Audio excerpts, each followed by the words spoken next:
Think about this. It was 1968, and it was a disgrace that we were losing up to 100 men a week fighting in Southeast Asia. Today, the leading cause of death of 18 to 45-year-olds is a drug produced in Mexico with ingredients from Asia and distributed in America.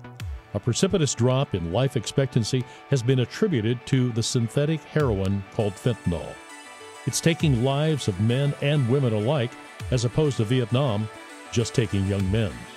Opioid deaths exceeded more than 80,000 in 2021, yet we hardly hear a peep from our federal government.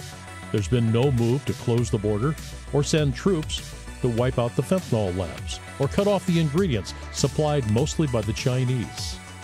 The CDC says that from 2019 to 2020, opioid-involved deaths went up 56%. The Congressional Joint Economic Committee concluded the financial damage is $1.47 trillion without explanation. What will it take to get the attention of Washington and to notice that we are losing our youth in a war that seems to have no end? Well, Representatives Mike Waltz from Florida and Dan Crenshaw from Texas have introduced a resolution to authorize the use of U.S. armed forces against those responsible for trafficking fentanyl and destabilizing the Western Hemisphere. We have great sympathy for those affected by the unprovoked war in the Ukraine, and rightfully so.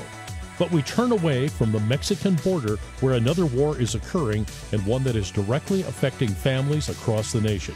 Now finally, we have two congressmen stepping up. I ask, where are the other 433 and the 100 senators, and yes, President Biden too?